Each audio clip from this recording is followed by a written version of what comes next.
साधारणपणे सुरू झालेला आहे आणि दर सोमवारी आपण साधारणपणे सुरुवात केली 4 वाजता, तर आता आपण 5 वाजता ज्ञानेश्वरी वाचन करतो आहे. ऑन अँड ॲव्हरेज साधारणपणे 12-15 लोक येतात. प्रत्येकी आम्ही मागच्या वेळेला 10 ओव्या वाचलेल्या, त्याच्यावर 100-125 ओव्या आमच्या 1 तासाभरात पूर्ण होतात. तर त्याला अनुसरून आजचा कार्यक्रम आहे. मग त्याच्यामुळे ज्ञानेश्वरीबद्दल लोकांचं औत्सुक्य वाढलं, ज्ञानेश्वरीबद्दल उत्सुकता काय, ज्ञानेश्वरी कशी, तर प्रस्तावना जी आहे ज्ञानेश्वरी कशी, म्हणजे ज्ञानेश्वरी पण कसे उद्युक्त झाले किंवा काय, ह्या गोष्टी सगळं सांगण्याकरता, बरोबर ना, ह्या गोष्टी सांगण्याकरता आज आपल्याकडचे आध्यात्मिक गुरु प्रवचनकार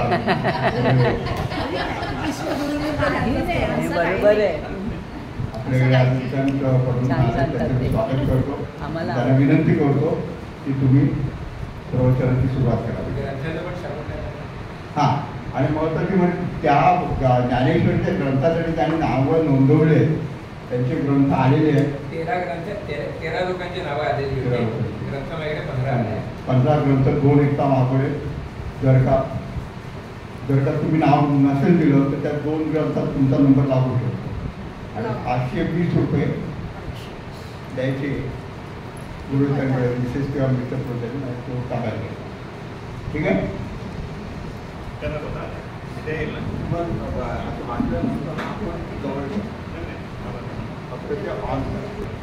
नमस्कार.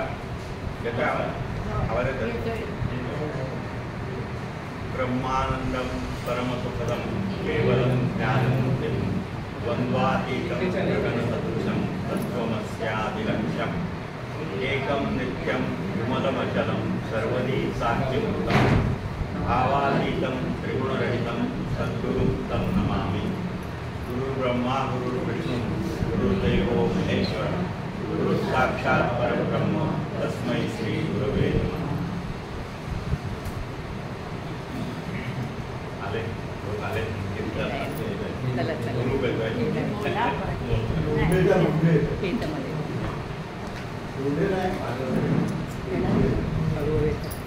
तर नमस्कार. पहिल्यांदा थोडीशी याची बॅकग्राऊंड सांगतो की 24 तारीख आज 24 एप्रिल 14 एप्रिलला डॉक्टर बाबासाहेब आंबेडकरांचा जन्मदिवस. तर अमृत महोत्सवाच्या याच्यामध्ये त्यांचं नाव आलं होतं आणि तेव्हा ते काय कारणाने ते वगळलं गेलं होतं. पण माझे बाबासाहेब आंबेडकरांचं सुद्धा चरित्र मी वाचलेलं आहे आणि माझी त्यांच्या बोलण्याची तयारी होती. तसं मी आपल्या कार्यवाहांना यांना सांगितलं आणि त्यामुळे खरं 24 एप्रिलला आजच्या दिवशी इथे मी बाबासाहेब आंबेडकरांवर बोलणार. पण झालं असं की इथे जो आपला ज्ञानेश्वरीचा उपक्रम, जो आपला दासबोधाच्या समारोपाच्या दिवशी त्या प्रती आपल्याकडे आल्या आणि ते लिखाणाचं वगैरे तो जो उपक्रम इथे चर्चेला आला आणि मग चालूही झाला, त्याला मिळणारा प्रतिसाद बघून मी स्वतः जाऊन मी त्यांना अप्रोच झालो. त्या ज्ञानेश्वरीच्या उपक्रमाला लेखन वाचन दोन्ही तो प्रतिसाद मिळतोय, तो बघून मी असं सजेस्ट केलं की 24 तारखेला मी ज्ञानेश्वरीवर बोलेन इन्स्टेड ऑफ बाबासाहेब आंबेडकर. कारण बाबासाहेब आंबेडकर हा किती झालं तरी राजकीय विषय झाला असता आणि आता सध्या लोकसभेच्या निवडणुकीच्या ह्याच्यामध्ये राजकीय विषय टाळलेले बरे असं एकंदर सूर दिसतो ग्रुपवरती वगैरे. तर ज्ञानेश्वरीचा विषय हा निर्विवाद विषय आहे, अध्यात्माचा विषय आहे, त्यामुळे त्याबद्दल काही वाद नाही. तर ती माझी सूचना ॲक्सेप्ट झाली. आता हे एक झालं, विषय बदलला का कसा ते. ह्याच्या जोडीने मी आता इथे हे सांगतो, माझ्याकडून एक चूक झाली त्याची कबुली देण्यासाठी मी आता इथे उपस्थित आहे. मी आपल्या मार्गदर्शकांना काल संध्याकाळी आम्ही भेटलो होतो अनुभूतीच्या आपल्या शिल्पकारच्या गेटमधून, तेव्हा मी त्यांना कल्पना दिली थोडीशी. आणि मी श्रीकांत पटवर्धन माझी काहीतरी चूक झाली म्हणून कबुली देणार आहे असं बघितल्यावरती त्यांना फार हरवून गेले. मी पण हरवून गेलो. आणि मग नंतर घरी आमची चर्चा झाली तेव्हा मीला पण आश्चर्य वाटलं. तर म्हटलं आता ते काय आहे ते म्हटलं तू येऊनच आहे सांगत. ते जेन्युइन आहे, जेन्युइन आहे. तर ते मी थोडक्यात सांगतो. कारण आजचं काय आहे तसं ज्ञानेश्वरीचं प्रास्ताविक. ज्ञानेश्वरीवर बोलायला सुरुवात म्हणत आपण ते ठेवायचं आहे की नाही वगैरे तो वेगळा विषय आहे. मी मागे तयारी दाखवली होती कार्यकारिणीमध्ये की माझ्याकडे जी बेलसरांची पुस्तकं आहेत ते ट्रान्स्क्रिप्शन, ते जे बोलले त्यांच्या मौखिक प्रवचनांचं लिखित स्वरूपात संकलन करून ती पुस्तकं 9व्या अध्यायापर्यंत माझ्या आठवणीप्रमाणे आलेली आहे. 9वा अध्याय मोठा आहे त्यामुळे 9व्याचा पूर्वार्ध उत्तरार्ध अशी 2 पुस्तकं आहेत.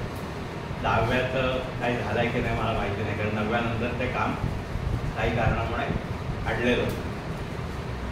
तर ती माझ्याकडे आहेत, त्याच्या आधारे मी बोलू शकतो असं मी तयारी दाखवली. तर तो वेगळा विषय. त्यामुळे आजचं आपलं जे भाषण आहे ना ते तसं पाहिलं तर त्याचं कंटेंट फार छोटे आहे. मी थोडंसं लिहून आणलं आहे पण त्याचं छोटं आहे. त्यामुळे मला हा विषय जरा विस्ताराने सांगायला हरकत नाही आणि हा इंटरेस्टिंग आहे विषय. तर काय झालं, माझी काय चूक झाली असं मी म्हणतोय. तुम्हाला आठवत असेल ते त्यावेळी उपस्थित होते, त्यांना आठवत असेल की मिस्टर अँड मिसेस फडणवीस, बरोबर ना, 28 फेब्रुवारी तेव्हा वाढदिवस होता म्हणून तेव्हा त्यांनी ते आले होते आणि ते दिलं वगैरे, तेव्हा तो विषय ओपन झाला होता. तर तेव्हा माझी शंका ही होती, शंका म्हणजे रिझर्वेशन्स म्हणा किंवा ऑब्जेक्शन्स म्हणा, ही होती की ज्ञानेश्वरीची भाषा 700 वर्षाची जुनी आहे. त्याच्यातल्या कित्येक शब्दांचे अर्थ कळायला कठीण आहेत. त्यामुळे ते वाचून किंवा लिहून लिहिण्याचं तर गोष्टच सोडा, वाचून सुद्धा काही फारसं अर्थबोध होणार नाही. त्यामुळे त्या उपक्रमाला माझा म्हणजे मी नापसंती दर्शवली होती, स्पष्ट सांगायचं. नंतर तो पारायणाचा कार्यक्रम चालू झाला, त्यात एक दिवस मी आलो. त्या दिवशी सुद्धा मी थोडासा बोलायचा प्रयत्न केला, ते सर्वांमध्ये फेटाळलं गेलं. त्यामुळे मी गप्प बसलो आणि मग मी त्याच्यातून काढता पाय घेतला. तर असं सगळं बॅकग्राऊंड असताना आता मी हे आंबेडकरांचं कॅन्सल करून ज्ञानेश्वरवर बोलायचं वगैरे म्हणतोय, तर त्याच्यात मला ह्याचं एक्सप्लेनेशन मला द्यायलाच लागणार. आणि ते सुदैवाने आज गेली अनेक वर्ष म्हणजे आम्ही कांदिवलीत आल्यापासून जवळजवळ दर रविवारी मालाडला बेलसरांची ज्ञानेश्वरीवरची प्रवचनं मी ऐकत आलो. आता ती थांबली, बेलसरांना ऐकत आलो. पण त्या निमित्ताने नंतर ती पुस्तकं, बेलसरांची जवळजवळ सगळी पुस्तकं आणि आपलं गोंदवलेकर महाराज वगैरे जे सर्व आहे, त्या बॅकग्राऊंडमुळे मला त्या शंकेचं, त्या रिझर्वेशन्सचं, माझ्या ऑब्जेक्शन्सचं खरं उत्तर, खरं सोल्युशन मला मिळालं.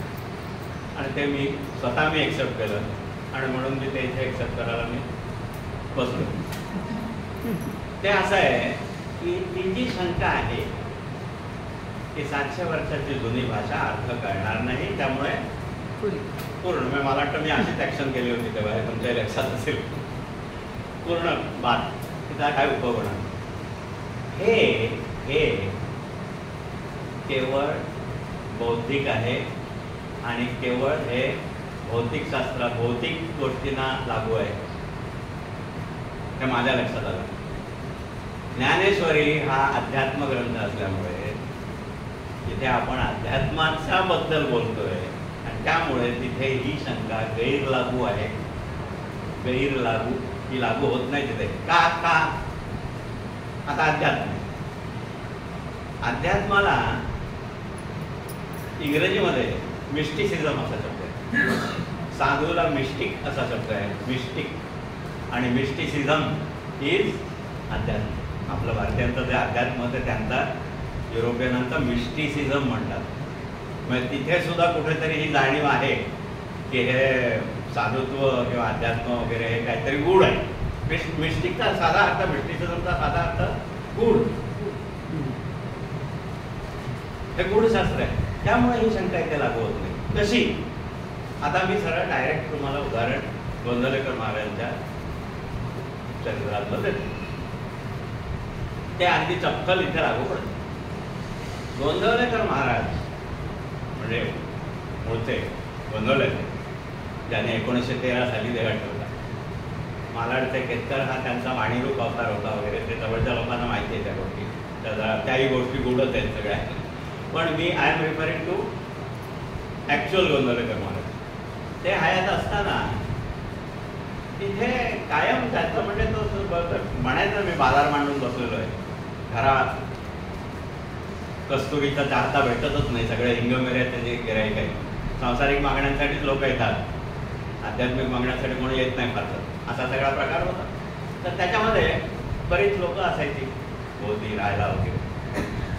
तर त्याच्यात त्यांची प्रॅक्टिस अशी होती गोंधळेकर महाराजांची, की कोणी जर एखादा चुकला, काही त्याच्यातून चूक झाली, आपण त्याला पाप म्हणतो, अगदी पापाचं नाही पण त्याच्यात चूक झाली, चुकीचं कृत्य घडलं हातून, तर त्यांची ठरलेली शिक्षा रामहृदय, श्री रामहृदय म्हणून ग्रंथ आहे संस्कृत. तो म्हणजे श्री रामहृदय म्हणजे अध्यात्म रामायणातल्या बालकांडातला पहिला अध्याय. त्याच्यामध्ये शंकर पार्वतीचा संवाद रूपाने सुरुवात होते आणि मग पुढे रामायण. तर ते रामहृदय म्हणजे काहीतरी मला वाटतं 50-52 असं काहीतरी श्लोक आहे संस्कृतमध्ये. तर हा मनुष्य चुकला तर त्याला महाराज शिक्षा म्हणून तो रामहृदयाचे अमुक पाठ करायचे, 20-25 असेल, काय 30 असेल, 50 असेल, काय 10 असेल, किंवा शक्य असेल तर लिहून काढायचं, कागदावरती लिहून काढायचा, किती आवृत्त्या असं 10, 15, 20 अशा शिक्षा ते करायचे. आता याच्यात गंमत अशी होती की तिथे येणारे जे सगळे होते त्याच्यात माझ्यासारखे बौद्धिक वाले होते. तर ते बघायचे तिकडची लोक गोंधळेकर महाराजांच्या भेटीला आलेली, काही कारणाने काही सांसारिक मागण्या म्हणा, हे म्हणा, भेटायला आलेली, दर्शनाला आलेली, आणि काही चूक झाला म्हणून तो रामहृदयाच्या आवृत्त्या काढत बसलाय किंवा पाठ करत बसलाय. संस्कृत आहे ते, त्याला कळत नाही आहे.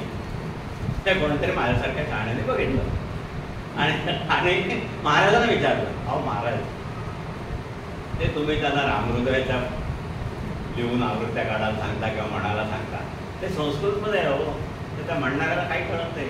संस्कृतचा एक त्याला गंधही नाही संस्कृतचा. इथे मराठी सुद्धा धड येत नाही असे अडाणी लोक आहेत, ते संस्कृत काय करणार.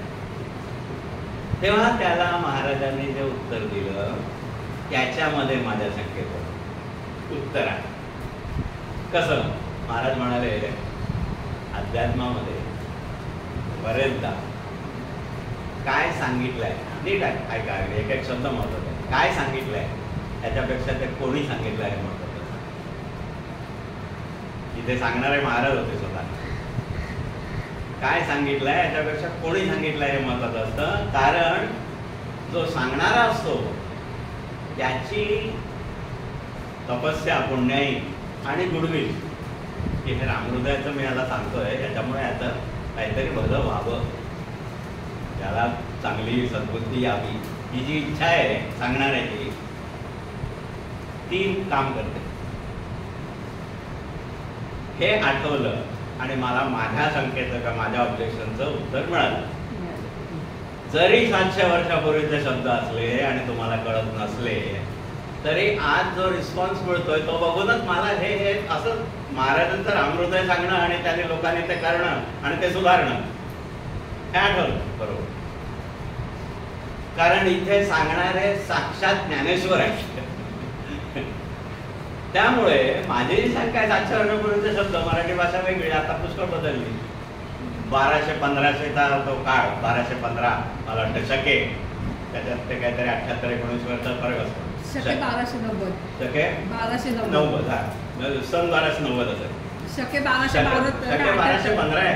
1290, शके 1272. तुम्ही दोन्हीकडे शकेच म्हणताय. शके 1272 ते टीका केली ज्ञानेश्वरी. सच्चिदानंद बाबा आदरे लेखक उदाहरण. बरोबर. हा, मग 1212 शके नाही. 78 मिळवलं की 1290 म्हणजे इसवी सन हा, ते 1290. इसवी सन भरते. इसवी तुम्ही सन दोन्हीकडे 1290. शक्यत म्हणून. तर इसवी सन 1290 90. आणि आता आपण 2024 मध्ये बसलो.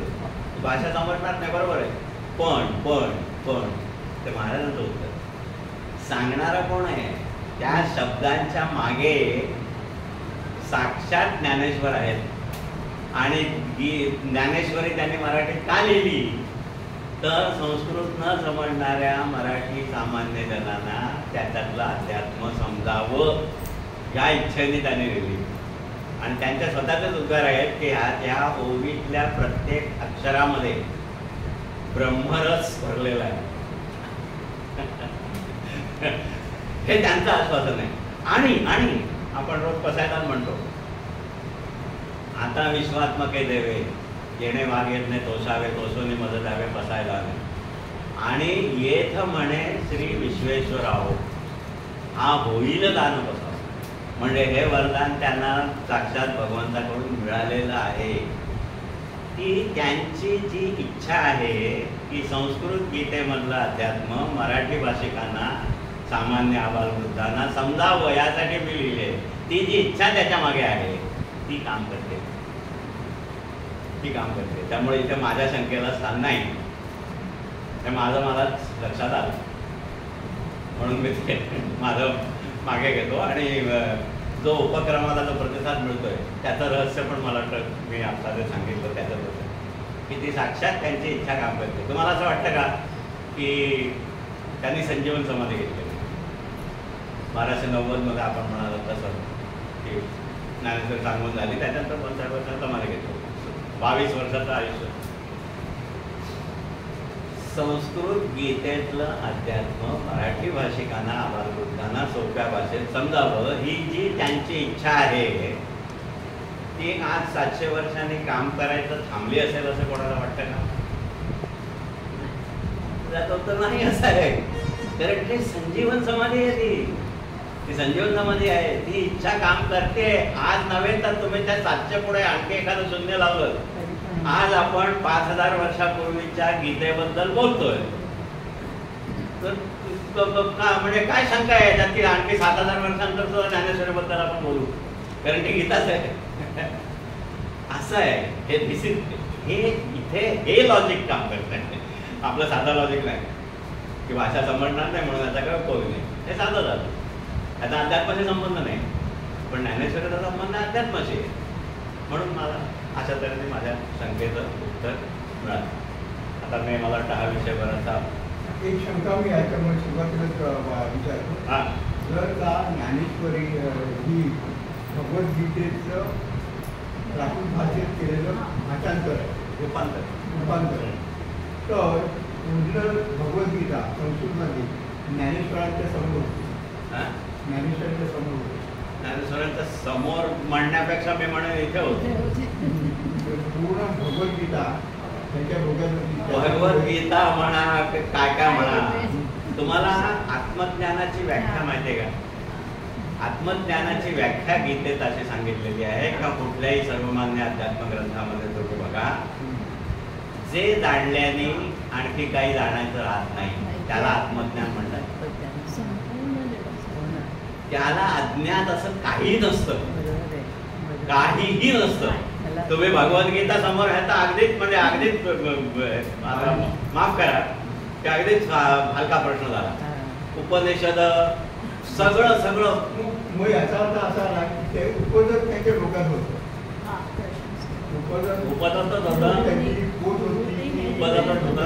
उपजतच होतं आणि प्लस त्याच्यामध्ये तुम्ही जर त्यांचं चरित्र बघितलं, मी आता येणार थोडंसं त्याच्याकडे. ज्ञानेश्वरादी भावंडांचं चरित्र जर आपण बघितलं, निवृत्ती ज्ञानेश्वर सोपान मुद्दाम, वडील विठ्ठलपंत आणि रखुमाई ह्यांच्या आयुष्यात काय काय घडलंय त्याचं बघितलं तर तुम्हाला या प्रश्नात वडिलांकडून त्यांनी बहुतेक सर्व अध्यात्मग्रंथ आणि हे अध्यात्मग्रंथ धुंडाळले, बघितले, स्टडी केले, वाचले असे उल्लेख अनेक आहेत. मग त्यांनी ते सगळं बघितलं होतं यात शंकाच नाही. पण खरं उत्तर हे आहे की इथेच होतं किंवा इथे होतं आत्महत्या. आत्मज्ञान म्हणजे जर जे जाणल्याने काही जाण्याचं आज्ञा असं आहे तर भगवद्गीता काय, उपदेशाचं काय, वेद काय, त्यांना अज्ञात असं काही नाही. त्यांना अज्ञात असं काही नाही. एक साधं म्हणजे ह्या अनुषंगाने निघालं म्हणून एक साधं उदाहरण, साधं अगदी मालाडचे जे केतकर आहेत, तात्यासाहेब केतकर होते, त्यांना महाराजांचा वाणीरूप अवतार म्हणून महाराजांनी देह ठेवल्यानंतर 12 वर्षांनी 1925 पासून पुढे ते जाईपर्यंत एवढी वर्ष, जवळजवळ सलग काहीतरी 40-50 वर्ष तात्यासाहेब केतकरांमध्ये महाराजांचा वास होता. आणि आता प्रत्यय अनेकांनी घेतला, बेलसरांनी घेतला होता. त्यांचे जे शिष्य होते कुर्तकोटी वगैरे, त्या लोकांनी महाराज हयात असताना जे लोक होते ते लोक त्यांना भेटले आणि त्यांनी पण याची अनुभूती घेतली की हे तेच आहे. कोण? ज्यांना 1913 साली देह ठेवले ते. आता ते केतकर, त्यांना महाराजांचा वाणीरूप अवतार मानतात.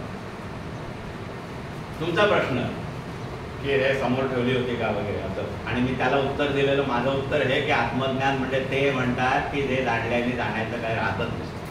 त्याचं अत्यंत चपखल उदाहरण बेलसरांनी सांगितलेलं आहे त्यात केतकरांबद्दल. म्हणजे केतकर म्हणजे आपण महाराज होत म्हणून, महाराज वाणीरूप, कारण त्याशिवाय ते शक्य नाही. त्यांना कोणीतरी प्रश्न विचारला त्या तात्यासाहेबांना, सद्गुरू वाचून परमार्थ नाही असं आपण सगळीकडे ऐकतो. मला वाटतं ही गोष्ट मी सांगितलेली आहे मागे, कोणाला आठवत असेल तर बघा, नाही तर मी पुन्हा सांगतो. सद्गुरू वाचून परमार्थ नाही असं आपण ऐकतो. येशू ख्रिस्त तर सद्गुरूच तर होतात, संत होतात, त्यात शंकाच नाही. म्हणजे ज्ञानी होता, परमार्थिक होता. तर त्याच्या चरित्रामध्ये किंवा याच्यामध्ये कुठेही, म्हणजे आता तुम्ही बघा, बारकाईने बघा, बायबल वगैरे याचा उल्लेख झाले. बायबलमध्ये वगैरे कुठे असं ती आढळत नाही की त्याचा कोणी गुरु होता. तर हे कसं काय? आता बघा, तात्यासाहेब केतकर ही पण अशीच व्यक्ती आहे की जेमतेम त्या काळचं मॅट्रिक, जेमतेम मला वाटतं मॅट्रिकचं पूर्ण केलं की नाही माहिती नाही, बघायला लागेल. नंतर ती मिलिटरीच्या अकाउंट्समधली नोकरी. साधा मनुष्य, असा बेलसरांसारखा नाही विद्वान किंवा सगळं बायबल बिबल सगळं जगातले धर्मग्रंथ आणि सगळं येशूख्रिस्ताचं चरित्र सगळं कोडून पहिला अशी व्यक्ती नाही. पण वाणीरूप महाराजांचा अवतार. आणि मी म्हणतोय आत्मज्ञान म्हणजे जे जाणल्याने काही जाणायचं राहत नाही ते. तर तात्यासाहेब केतकरांनी क्षणभर 1-2 सेकंद विचार केला असेल आणि बोलले. ते काय बोलले? नाही म्हणे, असं कसं?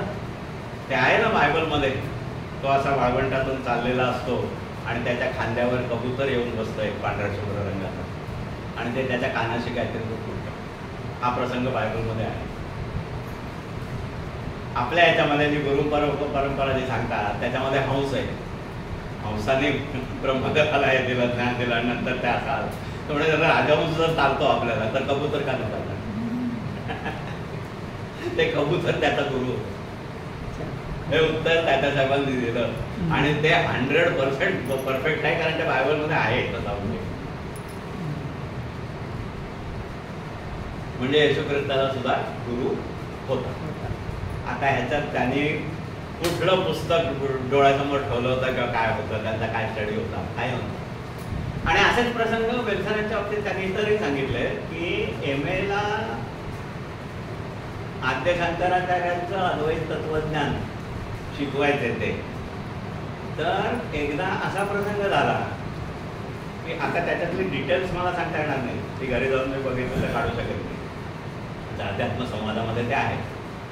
तर त्याने अगदी स्पेसिफिक शंका, कुठला तरी एक ग्रंथ,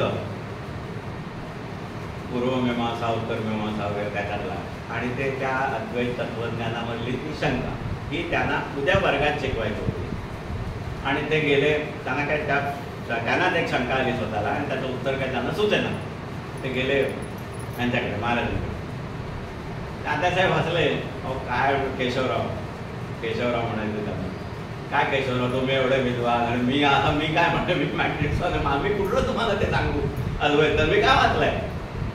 नाही, मला माहिती आहे तुम्हाला, तुम्ही याचं उत्तर देऊ शकता, मला माहिती आहे. म्हणून मी तुम्हाला विचारलं. बरं ठीक आहे, बघूया. बसले म्हणजे महाराजांपर्यंत गेले किंवा महाराज तिथे आले खाली त्यांच्यामध्ये, आणि त्याने ह्यांना एक ग्रंथ आणायला सांगितलं.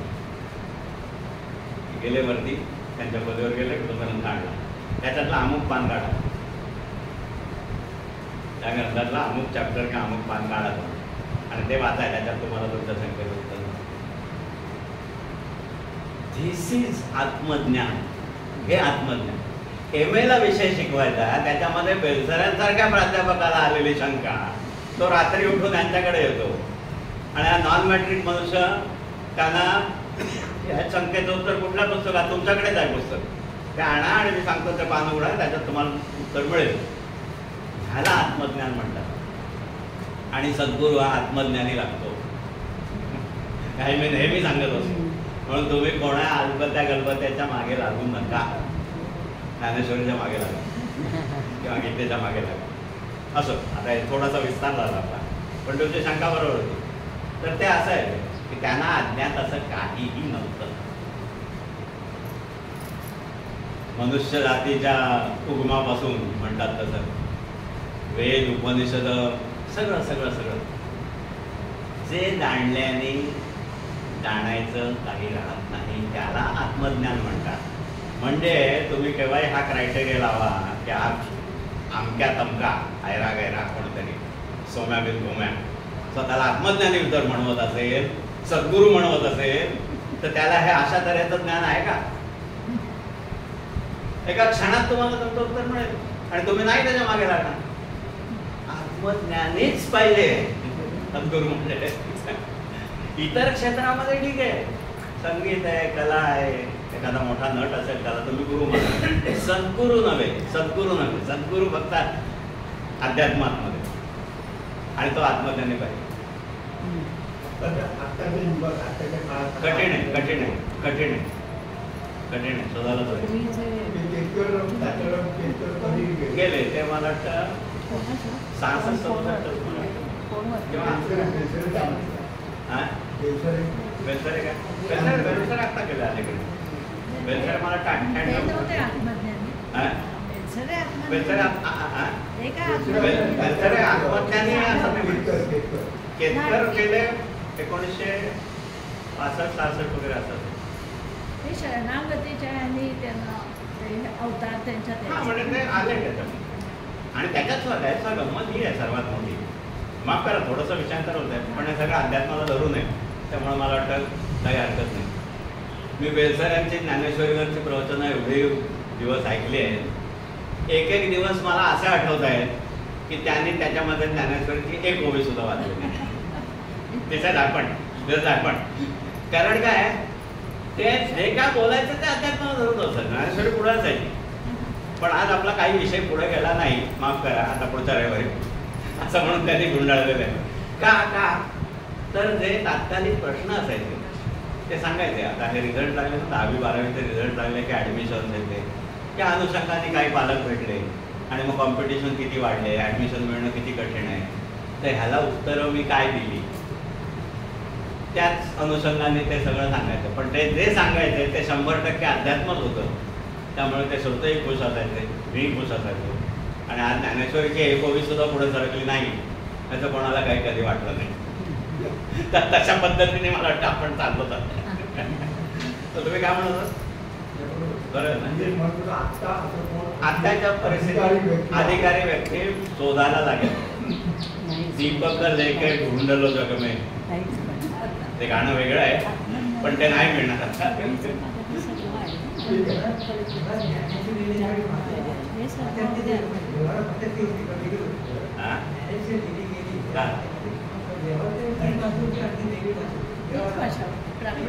त्यावेळेची भाषा तीच होती, त्यावेळेची जी भाषा होती तीच होती.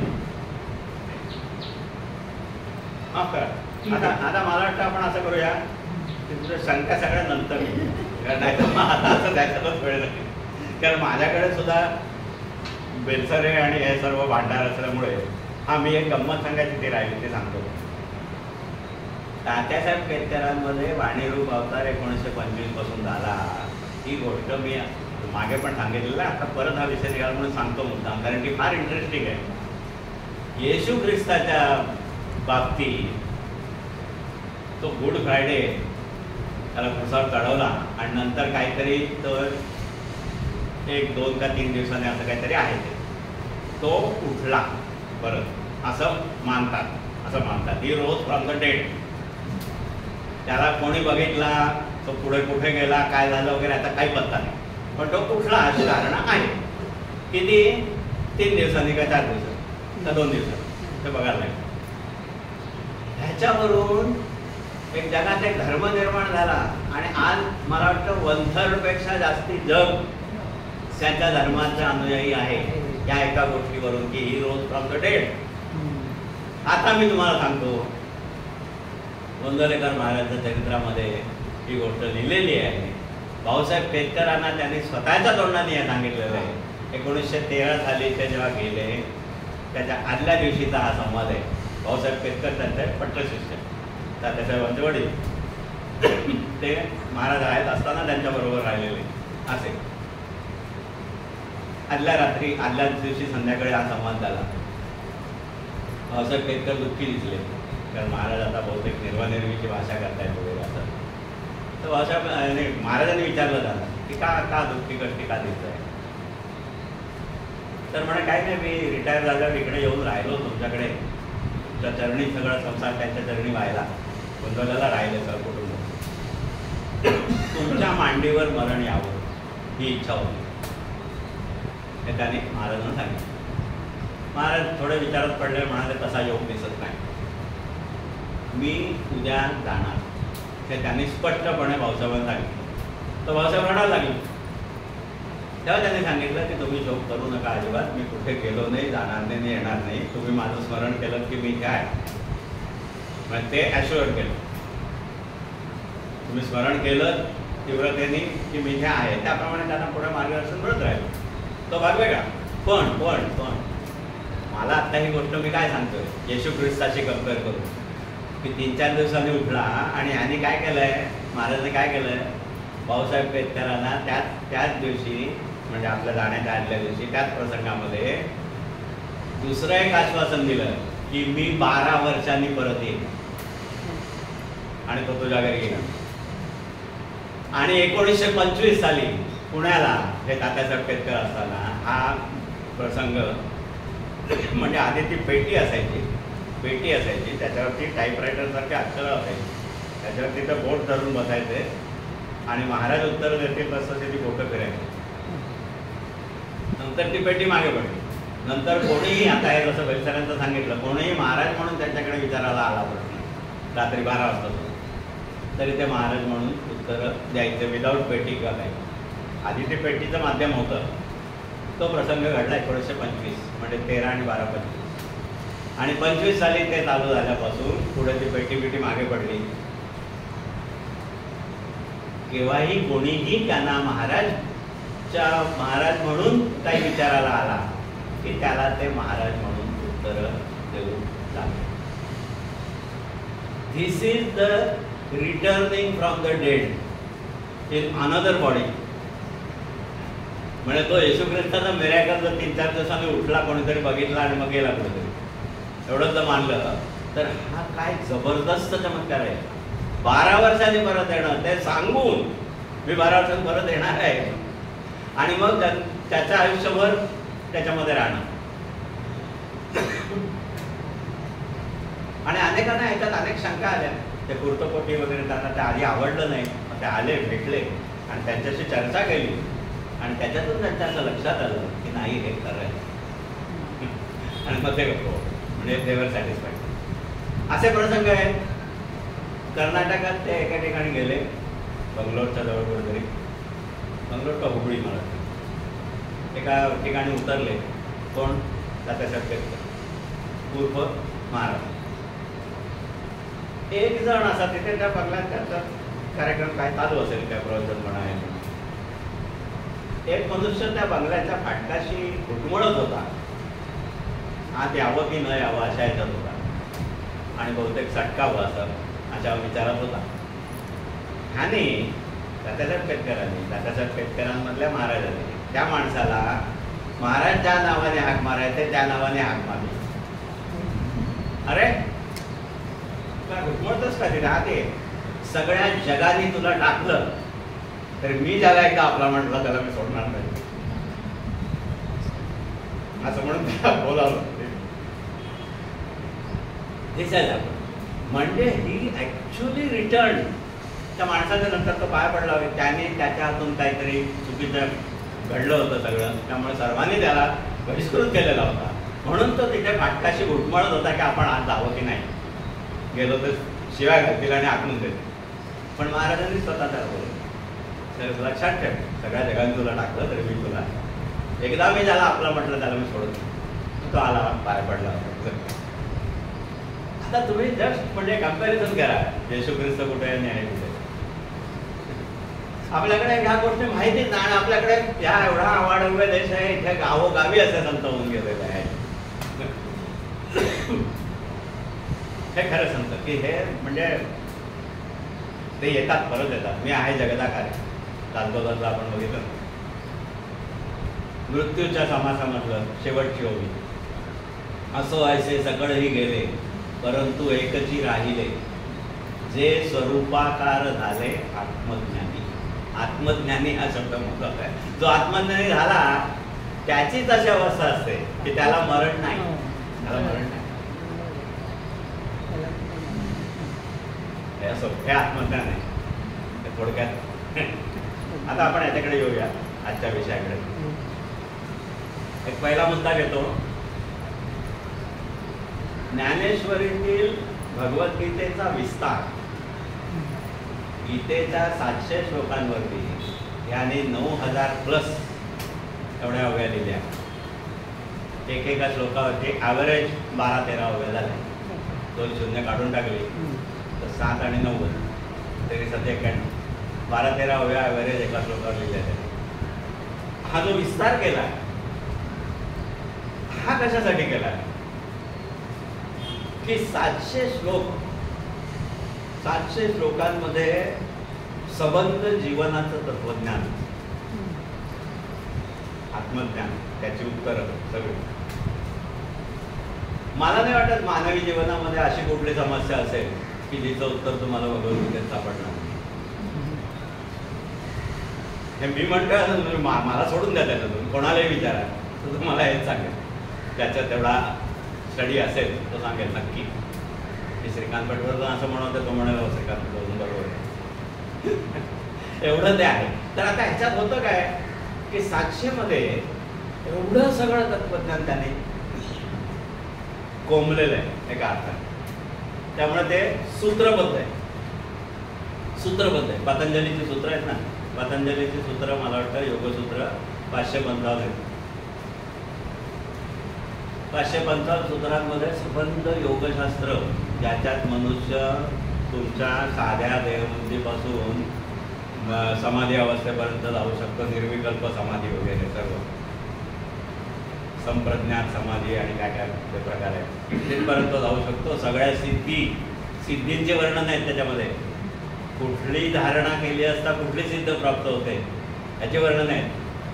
साधनापाद, सिद्धिपाद, कैवल्यपाद असे 3-4 त्याचे भाग आहेत पतंजली. तसं गीतेबद्दल मी बोलवतो. गीतेवर 700 श्लोकांमध्ये एवढं संबंध तत्वज्ञान. तर ह्याच्यात काय होतं की सूत्रबद्धता आहे आणि ते सामान्य माणसाला कळायला कठीण. उदाहरणार्थ 13व्या अध्यायातली ज्ञानलक्षण, त्याच्यामध्ये एक अहिंसा आहे, गुरुशुश्रूषा आहे, अध्यात्मज्ञान नित्यत्व, गुरुशुश्रूषा, अहिंसा, स्थैर्य असे सगळे गुण आहेत. तर अहिंसा ह्या गीतेतल्या एका शब्दावरती त्याने मला वाटतं ज्ञानेश्वरांनी if I am not mistaken शेकडोच ओव्या दिले. त्याचा विस्तार केला. तत्कालीन अहिंसेचे जेवढे प्रकार होते त्याच्या सगळ्याचा धांडोळा घेतलाय त्याने. कोणीही ज्ञानेश्वरांनी. आता पुढे काय ठेवलं होतं त्याच्याकडे तुम्ही बघा. तो प्रश्न तिकडे पण लावून बघा काय काय बघितलं होतं त्याने. बौद्धांची अहिंसा, जैनांची अहिंसा, आयुर्वेदातली अहिंसा, असे तीन ढोबळ प्रकार आहे माझ्या लक्षात आहे. आयुर्वेदात त्याने अशा तऱ्हे टीका केली आहे की आयुर्वेद रोग्याचा जीव वाचवण्यासाठी झाडांच्या साली काढणं, जिवंत झाडांच्या, आणि त्या सालीपासून मग काहीतरी तयार करणं, मुळ्या छाटणं, मुळ्यांचे रस काढणं, पानं ते तर आहेत, पाल्याचा रस, अशा तऱ्हेने तुम्ही वनस्पतींना दुःख देता. ती कुठली अहिंसा? रोग्याचं बघता तुम्ही, पण ते वनस्पतीचे काय हाल होतात ते तुम्ही बघत नाही, वगैरे वगैरे. असं हे झालं आयुर्वेदाचं. अशाच तऱ्हेने बौद्धांची अहिंसा, जैनांची अहिंसा. जैन ते नाकाला पट्टी बांधून देतात, नाकातोंडातून जंतू जाऊ नये, कंदमुळं खात नाही. या सगळ्या तथाकथित अहिंसांचा समाचार ज्ञानेश्वरांनी आपल्या ज्ञानेश्वरीमध्ये घेतलाय. जो गीतेने त्याला हा गीतेने नुसतं अहिंसा म्हणजे अहिंसा म्हटलं, बस. त्याचा विस्तार याने केला आणि तो असा केलाय की अत्यंत म्हणजे फार घणाघाती टीका केली आहे त्याने. एरवी अत्यंत सौम्य आणि असं असणारी ज्ञानेश्वरी ती तिथे काही काही ठिकाणी एकदम हार्श आहे, म्हणजे टर उडवलेली आहे. ही कसली अहिंसा? ही अहिंसा नाही होती. मग खरी अहिंसा कुठली तर त्यांनी सांगितली एका शब्दावरती एवढा विस्तार. असे दुसरे 2 उदाहरणं देतो विस्तारातली. 9व्या अध्यायातली शेवटचे 2 श्लोक, त्यातला शेवटून दुसरा, तेथे ब्रह्मर्षी राजर्षी यांची गोष्ट कशा सती भज तू मज आलास. मी गीतातलं सांगतोय. लोकी दुःखद नश्वर, दुःखद नश्वर, 2 शब्द बघ. हा लोक, इहलोक, हे जग कसं आहे? दुःखद आहे आणि नश्वर आहे, अशाश्वत आहे, क्षणभंगूर आहे आणि दुःख देणार आहे. ह्याच्यावरती त्यांनी 490 ते 516 अंतात बघून आलं म्हणून आले. 490 ते 516 26 होत्या त्यांनी ह्या 2 शब्दांवरती. आणि हे खास लक्षात राहण्याचं कारण म्हणजे बेलसरांनी याचा उल्लेख अनेकदा केला आहे. आणि बेलसरांनी असं म्हटलं आहे की संबंध जगाच्या साहित्यामध्ये आपल्या मानवी जीवनाच्या किंवा मानवी जगाच्या नश्वरतेचं आणि दुःखतेचं इतकं विदारक आणि प्रत्येकारी वर्णन करणारा दुसरा पॅसेज सापडेल की नाही याची शंका आहे. नाही सापडणार. अहो काय ती भाषा आहे, म्हणजे आता काही त्यातलं तुम्हाला भाग मी वाचून दाखवतो. आपण राम गणेश गडकरींना ओळखतो ना. राम गणेश गडकरींचा वाग्विलास, त्यांच्या कवितांमधल्या उपमा अलंकार ते वर्णन करण्याची त्यांची तरा, त्याचा बाप म्हणावं लागेल असं वर्णन. अफाट वर्णन आहे. त्यातल्या मी काही तुम्हाला थोडासा लिहिलेला आहे. 9व्या अध्यायाचं वर्णन त्यातल्या मी काही तुम्हाला मी वाचूनच दाखवतो. जिये लोकीचा चंद्र क्षयरोगी. ज्या लोकातला चंद्र कसा आहे? क्षयरोगी आहे, कलाकालांनी कमी होतात. जेथ उदयो होत असता लागी, दुःख लेऊनी सुखाची अंगी सळित जगाते. दुःख सुखासारखा पेहराव करून, सुखासारखे कपडे घालून तुमच्या समोर येतं आणि तुम्हाला बोलवतं. दुःख. जिथला चंद्र क्षयरोगी आहे, कणाकणांनी कलाकालांनी त्रास होत जातो. जिथल्या उदयाला हस्ताचा शाप आहे, जिथल्या उदयाला हस्ताचा शाप आहे. जिथे मातेच्या उदरामध्ये गर्भालाच मृत्यू कवटाळून असतो. हे वर्णन आहे. 16 वर्षाचा मुलगा तो 22 वर्षाचं आयुष्य त्यांनी, म्हणजे मला येऊन जाऊन तुमच्या प्रश्नाकडे देतो मी. त्यांनी काय काय पुढे ठेवलं असेल, काय ऑब्झर्वेशन आहे, काय ऑब्झर्वेशन प्रचंड आहे. म्हणजे हे एवढं निरीक्षण त्यांनी कधी केलं आणि कधी त्यांना हे दृष्टांत सुचलंय आणि काय कुठले ग्रंथ त्यांनी वाचलंय, हे सगळं अफाट आहे, अनाकलनीय आहे. जिथे मातेच्या उदरामध्ये मृत्यू गर्भालाच कवटाळून असतो आधीच. सवेची जेथे मंगळाच्या अंकुरी, सवेची अमंगळाची पडे पोरी, मृत्यू उदराच्या परिवरी गर्भू दिवसी.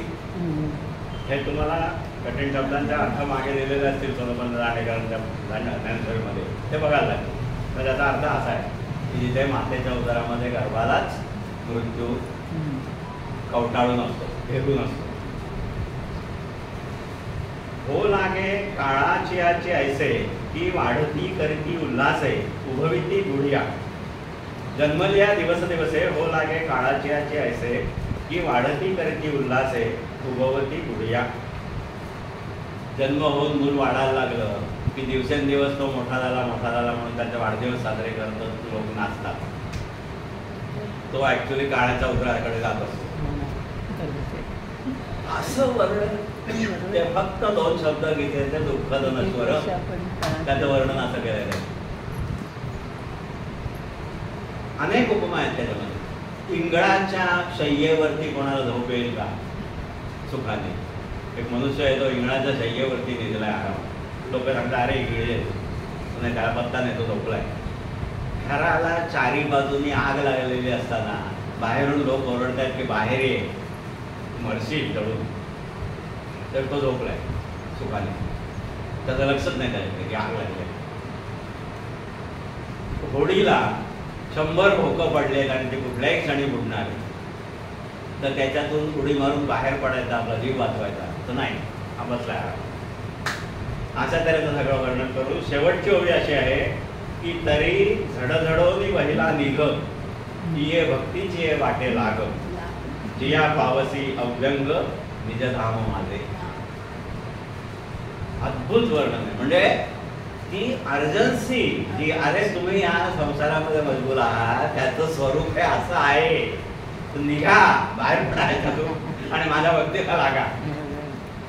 दासबोधातला वैराग्य निरूपण नामक समाज जो आहे तिथे ह्याला थोडंसं पॅरॅलल, म्हणजे भाषा बिषा सोडून द्या, ही भाषा कायच्या काय त्यातलं काव्य फॅन्टॅस्टिक आहे.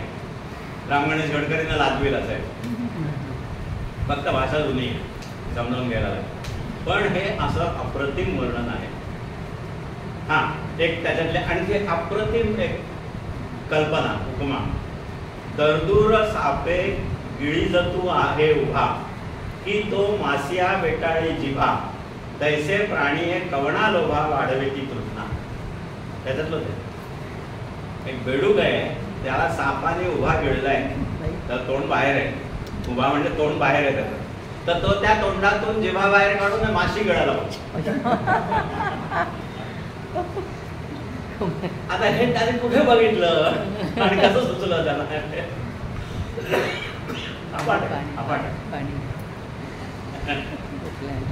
म्हणजे थक्क व्हायला होतं असे समजलं. ज्ञानेश्वरीचं जे आहे उगाच नाही बेलसरांसारखे विद्वान त्याच्या नादी लागत.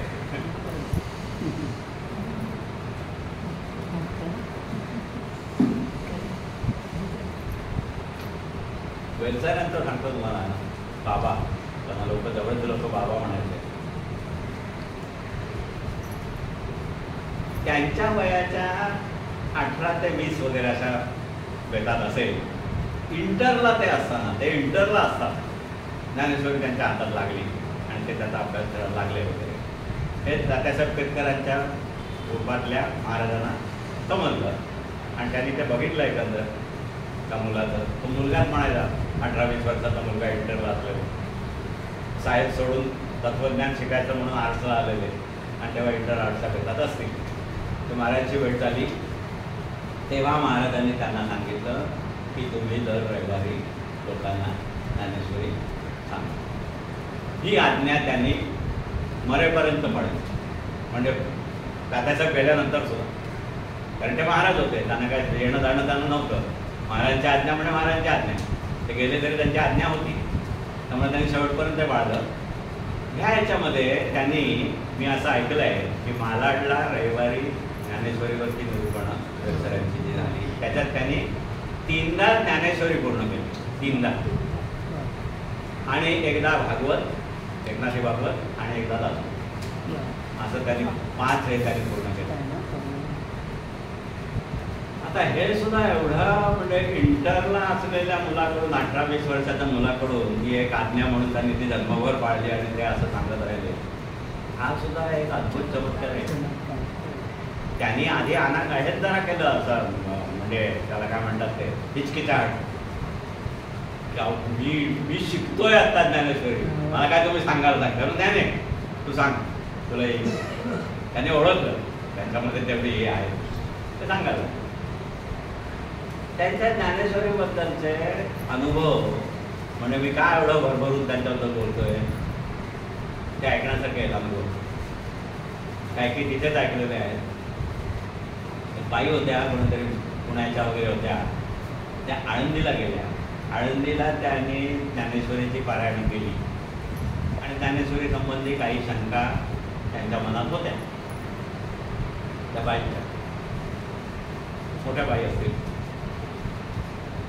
तर ते काही उत्तरं सापडे ना किंवा उत्तर देईल असं कोणी अधिकारी व्यक्ती वगैरे पण कोणी नव्हता त्यांच्या पाहण्यामध्ये. त्याने ज्ञानदेवाचीच प्रार्थना केली आळंदीला प्रत्यक्ष समाधीच्या जवळ. तिथे तो काय वृक्ष वगैरे आहे ना तिथे असेल. त्यांनी प्रार्थना केली की मला ह्या वेळेचं काही समजत नाही, ते मला मिळेल शंकांचं समाधान अशी प्रार्थना केली, मिळावं अशी प्रार्थना केली. त्यांना त्या बाईंना स्वप्नात म्हणा किंवा दृष्टांत झाला म्हणा, त्यांना पांढऱ्या शुभ्र कपड्यामध्ये वैद्यकांचा तो वेश असायचा पांढरा धोतर आणि जब्बा, पांढऱ्या शुभ्र कपड्यामध्ये एक उंच व्यक्ती तेजस्वी ज्ञानेश्वरीवर निरूपण करते असं त्यांना दिसलं प्रत्यक्ष. नंतर त्याने त्या वर्णनावरून वगैरे अशी चौकशी केली. त्या त्यांना मालाडचा पत्ता मिळाला. त्या मालाडला आल्या, त्यांना भेटल्या बाबाला आणि त्यांच्या शंकांची उत्तरं दिली. दिस इज इट. म्हणजे तिकडून आळंदीहून त्या इकडे पाठवल्या गेल्या. असाच आणखी एक प्रसंग आहे. तो तर म्हणजे थक्कच करणार आहे. हे पुणे, आळंदी आणि मुंबई काहीतरी आपण समजू शकतो किंवा जवळपास आहे. दुसरा प्रसंग थक्क करणार आहे. रांची बिहार. रांची बिहारचा एक मनुष्य हे त्याच्या अध्यात्म संवादामध्ये हे प्रसंग आहे ते मी वाचले ते सांगतो. म्हणजे ती मालाडचं बेलसर आणि त्यांची प्रवचन ही एक काय लेव्हल होती त्याची तुम्हाला थोडीशी कल्पना यावी म्हणून. कारण ह्या गोष्टी कोणीतरी सांगितल्याशिवाय समजणार आणि त्याशिवाय विश्वास बसणार. तर रांचीचा तो ग्रस्त त्याला काहीतरी अध्यात्मातली काय शंका आली. हे नाही ज्ञानेश्वरी वगैरे नाही, बिहारचा बिहारी मनुष्य. अध्यात्मातली काय शंका आली, नामस्मरण किंवा जप वगैरे ते असंच. त्याला काय नाही, त्याला असं हे झालं मार्गदर्शन करून तर झालं की मुंबई जाऊ. मुंबई में तरी उसका उत्तर मिळेगा. तो मनुष्य रांचीवरून कुठले ते त्यांनी नाव दिलंय ते अमुक एक्सप्रेस ती पकडून तो उतरला इकडे. कसा काय कोण तो वेस्टर्नला आला. बिहारमधून आला मग तो बहुतेक मिटीलाच उतरला असणार. तो इथे चेंज करून चलगेटला बसला, मालाडला. मालाडला आला. मालाडला बरोबर तो त्या मालाड वेस्टला उतरला आणि जवळच हे आहे. तर तिथे इधर मिलेगा असं करून तो समोरून त्या रस्त्याने सरळ चालायला लागला. तर त्याला बेलसरीत स्वतः समोर दिसतो आणि त्यांनी त्याला ओळखलं. तर त्याला जो दृष्टांत झाला माझा होता त्याच्यात ती व्यक्ती त्याला दिसली होती. त्यांना ओळखलं. तो सांगायला लागला मी असा जरा ॲक्शन आलो. म्हणाले चल. गाडीत नेला, त्याला बसवला आणि मग त्यांनी त्यांच्या शंका विचारल्या आणि यांनी त्याचं उत्तर.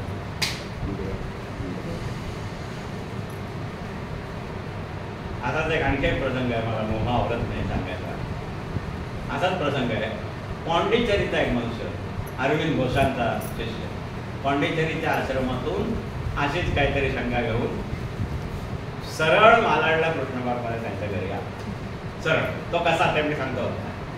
बाबांनी तेच विचारलं त्याला आध्यात्मिक शंका आहेत वगैरे असं. आणि मला असं समजलं की माझी उत्तरं, माझ्या प्रश्नांची उत्तरं इथं मिळतील तुझ्याकडे. काहीतरी काय मी साधा मनुष्य आहे वगैरे त्यांनी मिळतं आपलं त्यांचं चालू केलं की मग मी काय एवढा अधिकारी व्यक्ती नाही, तुम्ही असं काय म्हणताय. तेवढं वेळ पॉंडिचेरी एवढं अरविंद घोषांच्या आश्रमातून तुम्ही आला, तुम्हाला तिकडेच मिळेल सगळं. तर त्या माणसाने सांगितलं की मी एक वेळ चुकेन, पण मला माझ्या दृष्टीसमोर जो नीलबिंदू दिसतोय तो चुकणार नाही. नीलबिंदू दर्शन हा एक अध्यात्मातला उच्च प्रतीचा अनुभव आहे. त्या माणसाने हे सांगितलं की मला नीलबिंदू पॉंडिचेरीपासून इथपर्यंत दिसतो, त्या बिंदूच्या मागेच मी आलो, तो चुकणार नाही, म्हणून तुमच्याकडेच माझी उत्तरं मिळतील माझी गाठी. एवढं बोलल्यावर मग बाबा गप्प होतो झाली. त्याला उत्तम विचार म्हणे काय, त्याला उत्तर मिळालं. हे असं आहे सर्व. उगाच कोणाच्या अलबत्याच्या नादी आम्ही तरी वाचलो की आम्हाला अशी लोक मिळाली, महाराज गोंदवलेकर महाराज आणि बेलसरे, त्यामुळे आम्ही कोणाच्या नादी लागण्याचा प्रश्नच नाही आला. आता बेलसरेंच्या कुटुंबापैकी नाही कोणी कोणीच नाही. तो श्रीपाद आता काय श्रीपाद बेलसरे जो आहे, आता तुम्हाला जर खरी जिज्ञासा असेल ना, त्याच्यात शिरायची इच्छा असेल, गोंदवल्याला अजूनही अशीच पद्धत आहे की महाराजच अनुग्रह देतात. तिथे गादी बिदी नाही, त्याचा उत्तराधिकारी वगैरे ते काही नाही. महाराजच समाधीवरती अनुग्रह देतात आणि तसा घेऊन पुष्कळ लोक चांगल्यापैकी पुढे गेलेली आहे. महाराजच अनुग्रह देतात अजूनही. 1913 पासून तुम्ही मोजा. कारण माझ्या माहितीने एक doctor Hemant Belsare doctor Vinayak. Psychiatrist. अच्छा काय सायकॅट्रिस्ट. त्यांना मी विचारलं काय जे काय हे ग्रंथ निर्मिती करायचं महाराज ते बेलसरे तिथे कोण नाही, पण मी ऐकलं नाही. ते वेगळे त्यांचा श्रीपाद बेलसरे हे जी मी पुस्तकं सांगितले ना, त्यांच्या प्रवचनांच्या कॅसेट ऐकून त्याचं मौखिकचं लिखित रूपांतर करणं हा जो प्रचंड उद्योग आहे, तो जो आता 9व्या अध्यायापर्यंत आलेला आहे, ते ग्रंथ आहेत, ते काम श्रीपाद बेलसरेंचा मुलगा. त्यांना एक मुलगा आणि एक मुलगी.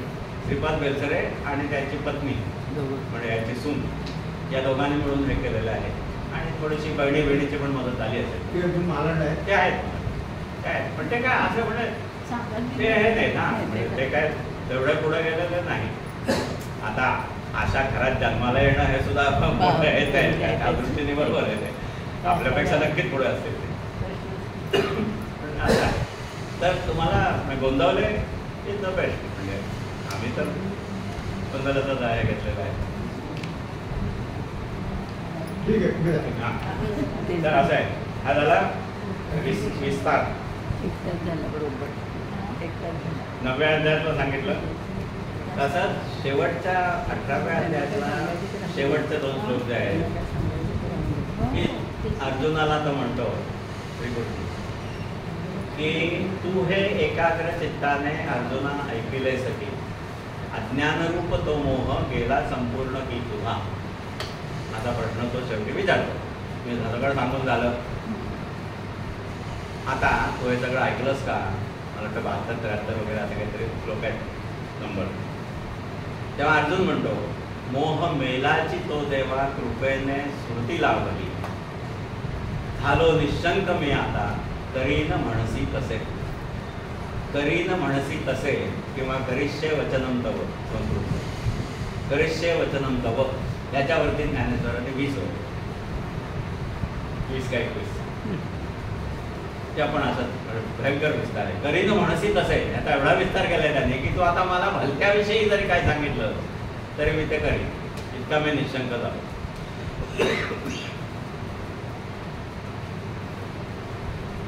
तर हा विस्तार आपण कुठे होतो की हा विस्तार करण्याचं कारण, तर तुम्हाला सामान्य माणसाला, सामान्य बुद्धीच्या, सामान्य कृतीच्या माणसाला जर एखादी गोष्ट सूत्ररूपाने सांगितली, योगश चित्तवृत्ती निरोधा, योग म्हणजे चित्तवृत्तींचा निरोध झालं, पतंजलीचं काम झालं. तुम्हाला काय करणार आहे? नाही करणार, विस्तार लागेल.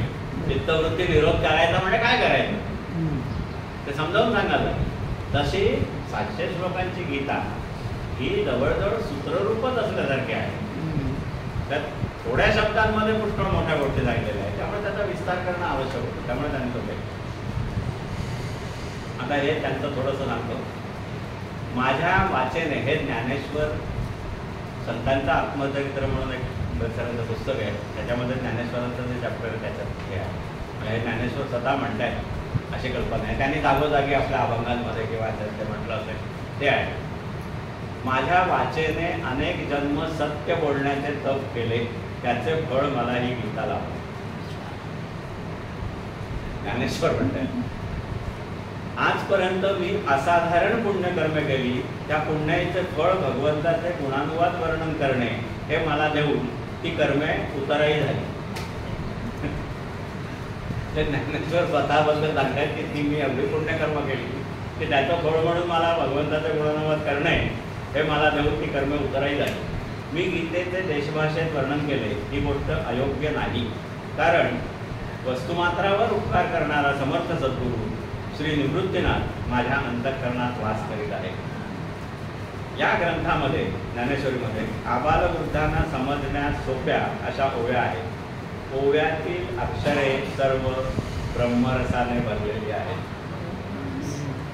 ज्ञानेश्वरीच्या ओव्यातील अक्षरे ब्रह्मरसाने भरलेली आहेत हे ते म्हणतात. ज्यांनी अनेक जन्म सत्य बोलण्याचं तप केल्यामुळे त्यामुळे ते आता खोटं बोलणं शक्यच नाही. तर हे असं आहे. त्यामुळे त्याच्यामुळे माझी शंका मागे पडली की हे असं नाही की अरे हे ब्रह्मरस भरलेला आहे त्याच्यात, तू नको चिंता करू, त्यांना समजेल की नाही, तू गप्पच. म्हणून ते गप्प बसतोय आणि उलट आता हे बोलतोय.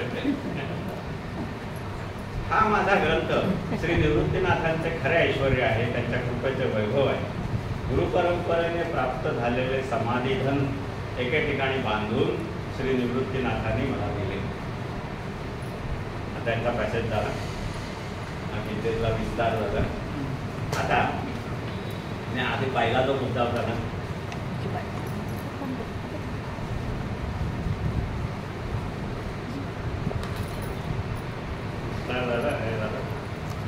हा आता हा जो एक मुद्दा होता त्याच्याकडे मी येतो. ज्ञानेश्वरीवरती बोलताना, रविवारी ज्ञानेश्वरीवर निरूपण करताना वेलसरे मी स्वतः अनेकदा याचा अनुभव घेतलेला आहे की त्या भावंडांचा विषय निघाला की ते एवढे भावूक व्हायचे की ते स्वतःच्या नात्यातल्या एखाद्या लहान मुलांबद्दल बोलताय की काय असं वाटायचं ऐकणार. अहो काय सांगू तुम्हाला, अशी सुरुवात करून ते जे काय सांगायचे की त्यांनी त्या भावंडांनी काय काय सहन केलं, कसं आणि किती, त्याची तुम्हाला कल्पनाच येणार नाही. एवढं भयंकर आहे ते, एवढं भयंकर आहे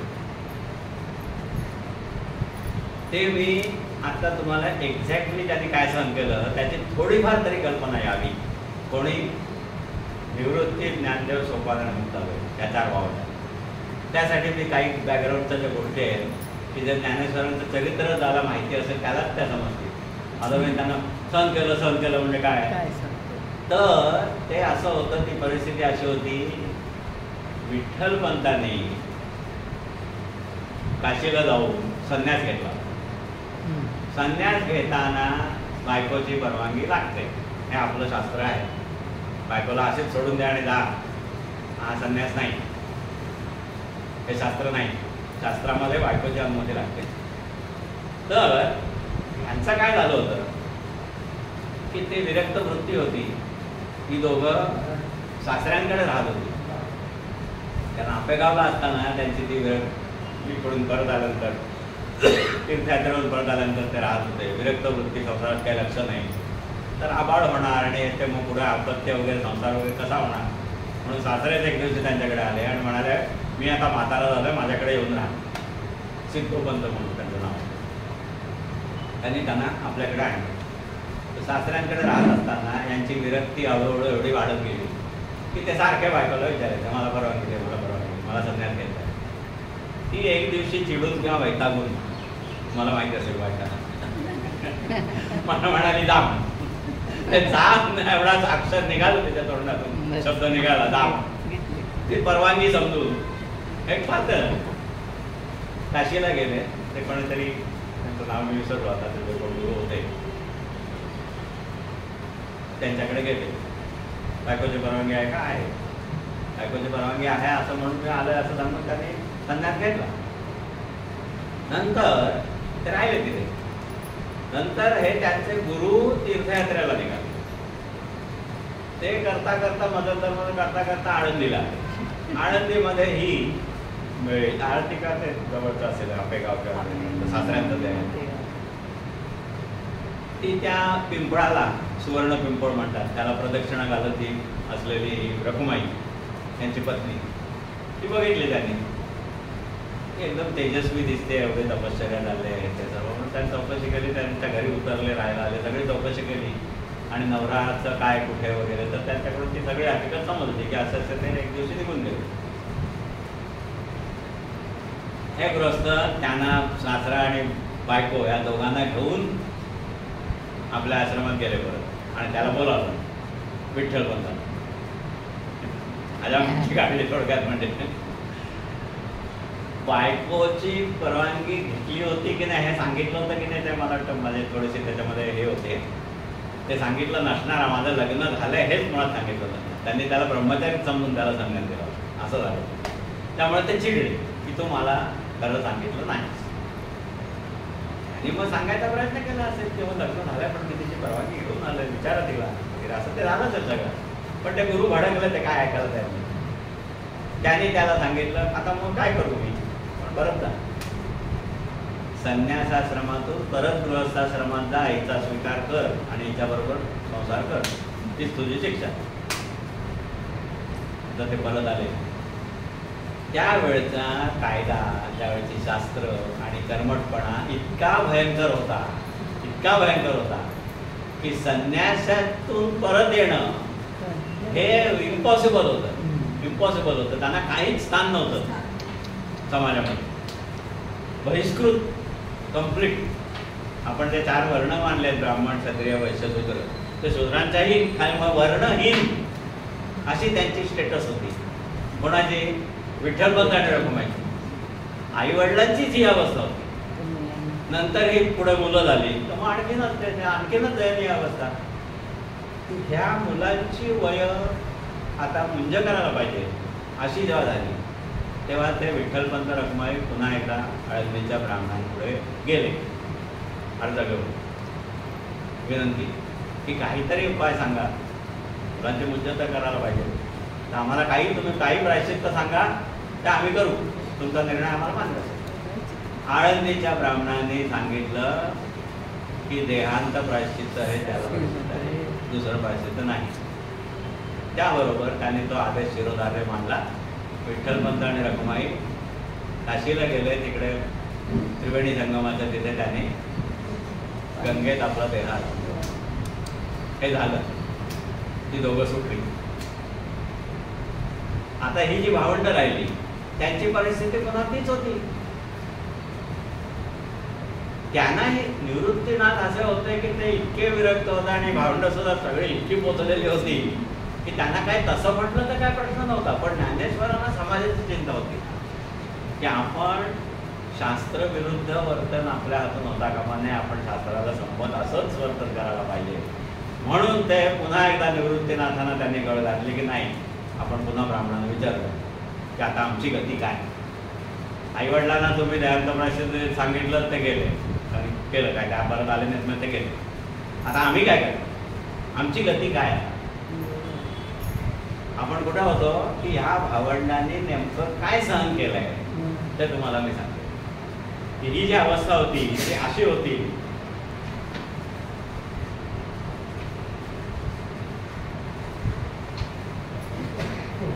हा आता ते पुन्हा आळंदीच्या ब्राह्मणांना आधी अप्रोच झाले. कोण?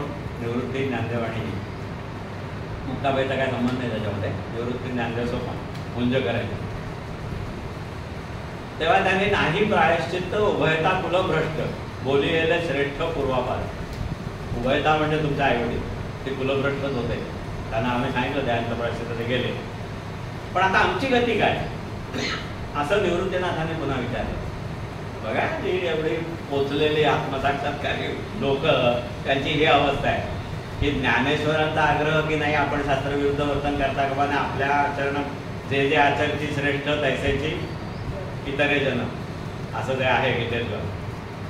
थोर लोक ज्या मार्गाने जातात त्याच मार्गाने इतर सगळे जातात, त्यामुळे आपण असंच वागायचं की ज्याच्यामुळे बाकीचे लोक पण नीट वागतील. हे त्यांचं कल्पना होती मूळ.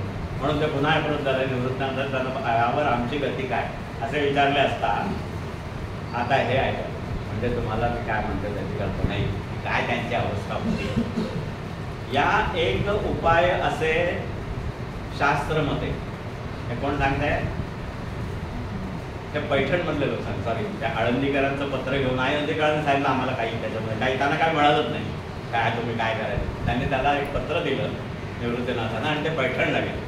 पैठण ही त्यावेळेस दक्षिण काशी म्हणून इतकी त्याला मान्यता होती. पैठणचे ब्राह्मण जे बोलतील ते बरोबर.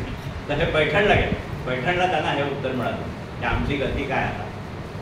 या एक उपाय असे शास्त्रमते अनन्य भक्ती ते अनुसरावे, तीव्र अनुतापे करावे भजन, गो खर आणि श्वान वंदुनिया.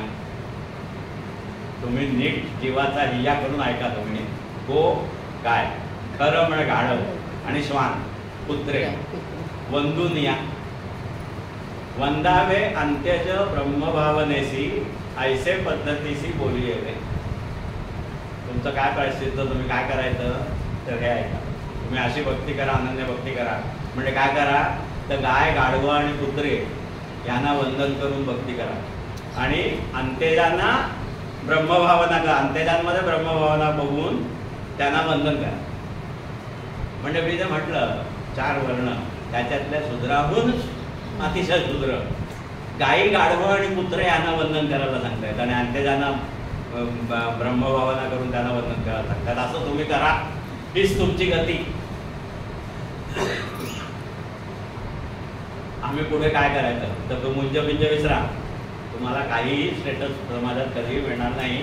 तुम्ही काय करायचं तर हे करायचं. ही त्यांची अवस्था होती. आता हे ऐकून, हा उपदेश ऐकून त्या नित्यनिवृत्त अशा निवृत्ती प्रवृत्ती मुलास संतोषच झाला. हे ऐकून त्यांना संतोष झाला की चला बरं काहीतरी मार्ग मिळाला. महाराज आपण सांगाल ते आम्हाला मान्य आहे असे म्हणून त्यांनी ब्रह्मवृंदांच्या बोलण्याचा स्वीकार केला. आता हे एवढंच जर झालं असतं तर पुढचा इतिहास घडला नसता. गंमत अशी झाली, त्यांनी तर त्या ब्रह्मवृंदांचं हे म्हणणं आहे असं असं करा, तुम्ही अशी भक्ती करा. काय गाय गाढव आणि कुत्र्यांना वंदन करा, अंत्यजांना वंदन करा आणि भक्ती करा आणि राहा असेच. तुम्हाला काय नाही म्हणजे काय हीच तुमची गती. हे ऐकून त्यांना संतोष झाला. तुम्ही म्हणाल ते आम्हाला मान्य आहे म्हणून त्यांनी स्वीकार केला. ते तसेच निघून आले असते तर पुढचा काही इतिहास झालाच नसता. गंमत अशी झाली, we should be thankful to those fellows. 4 टवाळ तरुण, टवाळ पोरं उन्हाळक्या करणारी गावात. हा ब्रह्मवृंद होता, त्यांना हे अप्रोच होत होते, त्यांना ते उत्तरं देत होते, ते तिकडे चालू होतं. पण गावातली 4 टवाळ पोरं ती उत्सुकतेने तिथे आली होती काय तमाशा बघायला, गंमत बघायला. त्यांनी उत्सुकतेने चौकशी केली यांच्या नावांची. तर काय निवृत्ती, ज्ञानदेव, सोपान आणि मुक्ताबाई. बापरे वा वा काय नावं असं म्हणून त्या नावांवरून टिंगल चालू केली. तेवढ्यात तिकडून एक पखालवाला चालला होता. रेड्यावरती पखाल घेऊन, पखालीमध्ये पाणी वरतात ना आणि ते बांधकामावरती उडवतात तसं ती पखालवाला आपल्या रेड्यावरती पखाल टाकून चालला होता. तर ह्या 4 टवाळ पोरांमधला कोणातरी लक्षात आलं की अरे तुझं ज्ञाना ना नाव, त्या रेड्या त्या पखालवाल्याच्या रेड्याचं नाव सुद्धा ज्ञान आहे. अशी टिंग. हे ऐकून ज्ञानेश्वर म्हणाले, ज्ञानदेव स्वतः म्हणाले की हो बरोबर आहे ना, त्याचा नाही माझा आत्मा एकच आहे.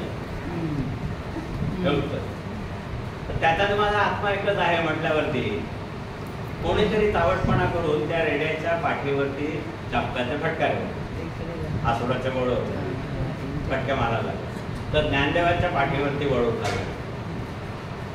ते एक फटका मारला की त्या रेड्यावरती पण वळ उठायचा, यांच्या पाठीवरती पण वळ. ते त्यांनी दाखवून दिलं.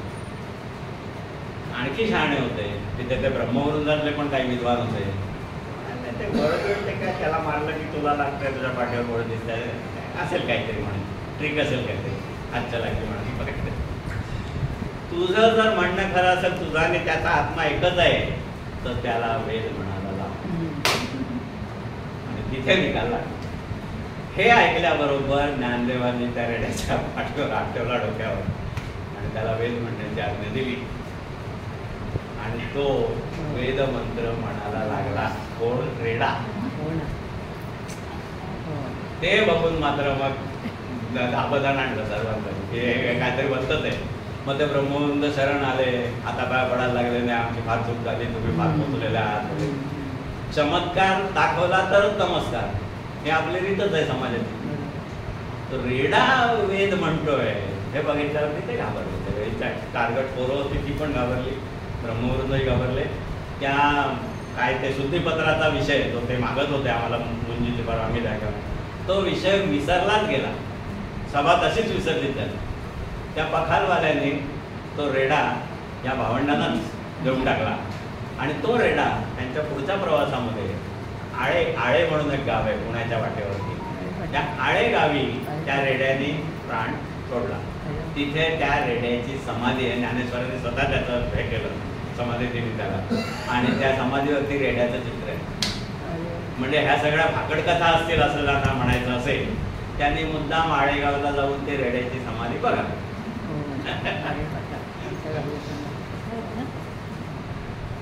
असा हा इतिहास आहे सगळा. ते त्यांनी हे केलं म्हणून मग पुढे मग ते नेवाशाला आले, ते तिथे बसले, त्यांनी ज्ञानेश्वरी सांगितली, मग अमृतानुभव लिहिला आणि मग समाधी घेतली. असं सगळं त्यांचं चरित्र आहे. सोनोपंत दांडेकरांनी ते मंदिर आहे नेवाशाचं शिवमंदिर, पुरातन मंदिर होतं. ते मंदिर जवळजवळ यांच्या दांडेकरांच्या काळामध्ये ते नष्टच झालेलं होतं, पडलं होतं सगळं जीर्ण होऊन. पण तिथल्या ग्रामस्थ लोकांनी मोठ्या ह्यानी काळजीपूर्वक ज्या खांबाला टेकून त्यांनी ज्ञानेश्वरी सांगितली, तो खांब ज्ञानोबाचा खांब म्हणून त्यांनी जपून ठेवलेला होता. तर तो खांब बरोबर जिथे असेल तसा घेऊन अशी आखणी करून ते मंदिर सोनोपंत दांडेकरांनी पुन्हा त्याचा जीर्णोद्धार केला. आणि तो खांब आज आहे तिथे नेवाशाचा ज्ञानेश्वराचा खांब. आळंदीचं पुढे एकनाथी याच्यामध्ये भागवतामध्ये आहे, एकनाथ महाराज तिथे आले, त्यांच्या समाधीचा जीर्णोद्धार केला वगैरे ते सर्व आहे. तर हे असं म्हणजे मला सांगायचं काय होतं, हे सांगताना बेलसरे अनेकदा भाऊक व्हायचे. ते काय सांगू तुम्हाला, केवढं त्याने काय काय त्रास सहन केला आपण त्याची कल्पनाच करू शकतो. समाजात काही स्टेटसच नव्हती. ह्याचं अक्षरशः जिवंत उदाहरण, गाय गाढवं आणि कुत्रे यांना तुम्ही वंदन करून तुम्ही भक्ती करा, हे ब्रह्मवृंद सांगताय त्यांना. अरे काय तुमची लायकी आहे, त्यांची काय पात्रता आहे, त्यांची पात्रता समजून घेण्याच्याही तुम्ही लायकीचं नाही आहे, एवढे ते वरती आहे. आणि तरी ते लोक शांतपणे ऐकून घेतात. हो तुम्ही सांगाल ते आम्हाला मान्य आहे म्हणून ते दाखवते. ते ह्या 4 काळगत पोरांनी जो चावटपणा केला, we should be thankful to them की त्याने म्हणून ते सगळं पुढचं झालं. नाही तर ते तसंच केले असते, त्यांना काय करू. ठीक आहे, अनन्य भक्ती तर त्यांना करायचीच होती. समाजाचा उद्धार जो व्हायचा तो झाला नसता. तर त्यामुळे हे सांगताना बेलसरे नेहमी ठेवायचं काय सांगू तुम्हाला. आणि ते त्याची लिंक अशी लावायचे की एवढं सगळं असून सुद्धा समाजाकडून एवढा त्रास आणि एवढे अनुभव घेऊन सुद्धा त्यांच्या संबंध वागण्यामध्ये किंवा लिखाणामध्ये कुठेही कटुता किंवा तिरस्कार, संताप काय समाजाने मला दिलंय. त्यांनी जर असा विचार केला असता की या समाजाने मला काय दिलंय, तर काय उत्तर होतं, काहीच नाही. अपमान, हाल, भिक्षा पण मिळत नव्हती. म्हणून तर तो मांड्यांचा प्रसंग जो आहे ना, मांडे करायचं होतं तिला मुक्ताबाईला, पीठही मिळत नव्हतं, काही नव्हतं घरात, काही नव्हतं. ते चूल किंवा हे म्हणा कुठून तरी पीठ मिळालं, त्या पाठीवरती त्याने थापलं आणि त्याचे मांडे बांधले. योग सामर्थ्य अशी अवस्था होती. तर इतकं सगळं असूनही बेलसर हे सांगायचं नाही की तुम्ही अशी कल्पना करा, नेवाशाला त्याने त्या खांबाला टेकून ज्ञानेश्वरी सांगितली. 9,000 ओव्या पर डे, रोजच्या रोज, दररोज एक आपण धरू 100-200 काय असतील त्या ओव्या, 100 ओव्या झाल्या तर 90 दिवस येतात, 3 महिने. 3-4 महिने तो उपक्रम सलग चाललेला असेल. त्याच्यामध्ये आणि 9,000 ओव्यांचा एवढा विस्तार, त्याच्यामध्ये वेळसारे सांगायचं आहे की ओम नमोजी आद्या पासून शेवटच्या ओवीपर्यंत कुठेही त्या माणसाने लेवल सोडलेली. लेवल ज्या लेवलचं ते आहे ते तुम्ही सोनोपंत दांडेकर दादा ज्ञानेश्वर आहे आपल्याकडे, तुम्ही कुठलंही पान उघडा, कुठलाही अध्याय उघडा, तीच लेवल मिळेल तुम्हाला. कुठेही असं असं घसरलेलं किंवा असं नाही, सेम लेवल. फॅन्टॅस्टिक. केवळ अद्भुत. तो जो खांब सांगितलात ना, त्या खांबाला बाबू बोरकर एकदा तिथे गेले होते आणि त्या खांबाला ते टेकून बसले. टेकून बसले आणि त्यांच्या डोळ्यातले एकदम झळझळ अश्रू व्हायला लागले आणि त्यांनी ती कविता लिहिली. ज्ञानदेव गेले तेव्हा कोसळली भिंत, वेद झाले रानभरी गोंधळाले संत. पुढचं पण बरेच आहेत ओळी, मी एकदा घेऊन येईन ते काव्य.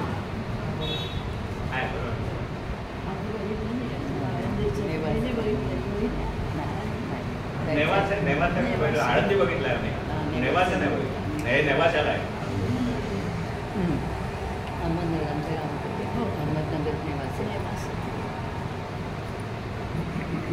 तर ते अशा तऱ्हेने भाऊक व्हायचे. एवढं जाऊन करून त्यांनी कुठे लेवल सोडली नाही कधी. शांतरस, ज्ञानेश्वरीला शांतरस हा मुख्य. तर माझ्या व्याख्यानातल्या शांतरसापुढे शृंगार रसाची जोरवी राहणार नाही. शृंगार रसावरही मात करेल माझा शांतरस, हे त्यांचं विधान आहे. स्वतःबद्दलचा आत्मविश्वास. माझा मराठाची बोलू कौतुके, अमृता तेही पैजा जिंके, ऐसी अक्षरे रसिके मेळविन, ही प्रतिज्ञा आहे. त्या अनुषंगाने एक मला गोष्ट सुचली, सांगावीशी वाटली की मराठी आणि गोडवा हा प्रयत्न मला वाटतं, प्रयत्न सुद्धा ज्ञानेश्वरांच्या नंतर कोणी फारसा केलेला नाही. माझ्या ज्ञानाप्रमाणे, माझ्या वाचनात जे काय मराठी साहित्य आलं आहे त्याच्यामध्ये 2-3 नावं घेता येतील. हाताच्या एका बोटाची 5 बोटं सुद्धा पूर्ण लागणार नाही. साने गुरुजी, श्रीम माटे म्हणून एक होते जुने लेखक, यगो जोशी कदाचित थोडेफार, आणि आपले विनोबा वगैरे असेल. पण ती गोडी ही अमृतातही पैजा जिंके. साच आणि मवाळ शब्द ऐसे रसाळ, मितले आणि मवाळ साच आणि रसाळ, शब्द जैसे कल्लोळ अमृताचे. अरे बापरे, मराठी शब्द आणि अमृताचे कल्लोळ, या दिशेने कोणी प्रयत्न सुद्धा केलेला नाहीये ज्ञानेश्वरांच्या नंतर. हे जे 2-4 नावं मी घेतली, साने गुरुजी त्यांच्या लहान मुलांच्या गोष्टी, आणि गोनी दांडेकर लहान मुलांना ज्या गोष्टी सांगायचे, आईची देणगी होती, त्याच्यामध्ये ती भाषा गोड आहे.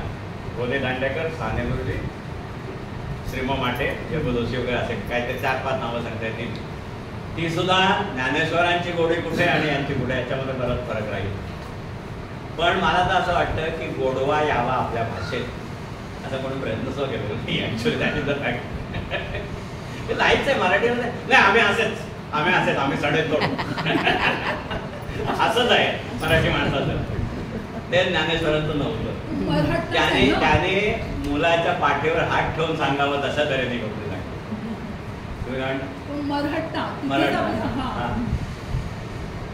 तलवार उपसालच तयार.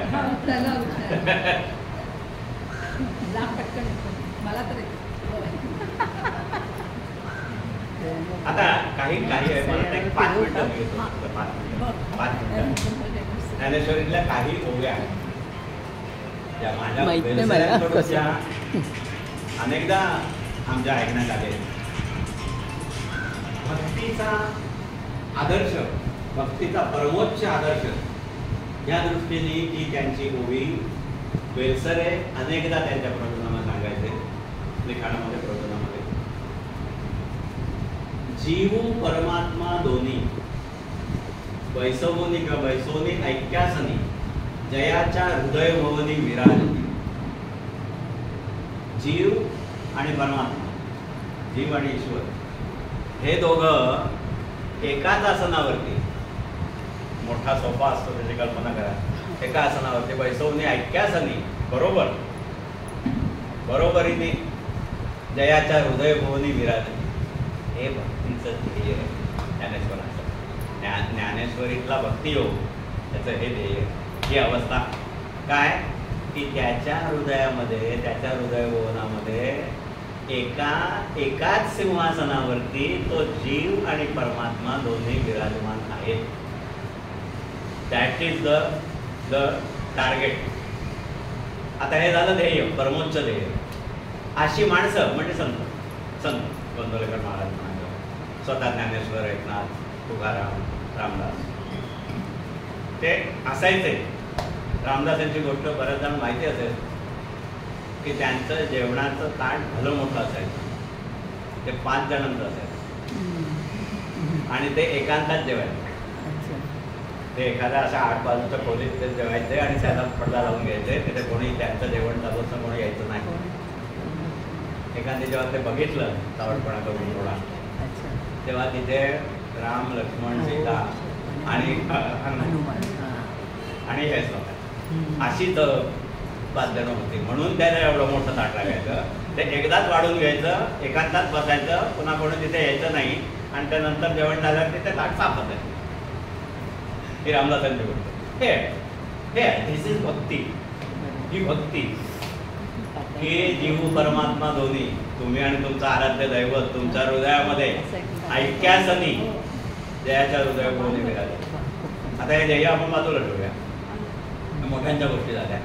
इथे जायचं कसं, याचं साधन काय? अशा अर्थाच्या 2 ओव्या माझ्या पाण्यात आहेत. बेलसरांकडून अनेकदा ऐकलेला. त्याच्यामध्ये जे जे भेटे भूत ते मानिते भगवंत, हा भक्तियोग निश्चित जाण माना. हा ज्ञानेश्वरीतला भक्तियोग एकदम सिंपल, सरळ सोट. जे जे भेटीचे भूत ते मानिते भगवंत, हा भक्तियोग निश्चित जाण माझा. जाण माझा म्हणजे कोण सांगतोय? भगवंत सांगतोय की हा माझा भक्तियोग आहे. अर्जुनाला सांगतोय हा भक्तियोग. दुसरं, इथपर्यंत जायचं कसं, करायची कशी भक्ती, जीवन कसं असावं, मी काय करावं, काय करू नये, त्याला आहे ही ओवी पण अनेकदा ऐकलेली आहे बेलसरांकडून. माळी जेवते नेले, तेवते निवांतची गेले, तया पाणिया ऐसे केले गोवा वेगा. काय खुमा आहे, एक असा मळा आहे, फुलबाग आहे, त्यात असे ते पन्हाळ मातीचे केलेले असतात आणि पाण्याची काहीतरी सप्लाय असतो, सोर्स असतो. आणि तो माळी ते पाणी जिथे जागा मिळेल ते जातं, उताराकडे जातं. तो माळी काय करतो, या झाडाला हवाय तर ते असं वळवतो, तिकडून तिकडे हवाय तर असं वळवतो. ते जे पन्हाळ असतात ते तो मॅनेज करत राहतो. माळी जेवते नेले, तेवते निवांतचे गेले. त्या पाण्याचं काही स्वतःचं हे नाही आहे. तो माळी जसं पाठवेल त्याला तसं ते जातं आपोआप, शांतपणे, निवांतपणे. तेवते निवांतचे गेले, तया पाणिया ऐसे केले होवा वेगा. कर्म तुमची अशी व्हावी त्या पाण्यासाठी की जसं माळ्याने सोडलं तसं गेलं. महाराजांचं वाक्य आहे की जीवन जर निसर्गाक्रमावरती जर सोडलं तर तुम्ही सुखी व्हाल. ते जमत नाही आपलं. ही भक्ती. माळी जेवते नेले, तेवते निवांतचे गेले, तया पाणिया ऐसे केले होवा वेगा. ही भक्ती. आणि त्याचं परमोच्च ध्येय ते जीव परमात्मा दोन्ही बैसवून ऐक्यासनी जयाच्या हृदयभोवनी विराजते. असं मला कधी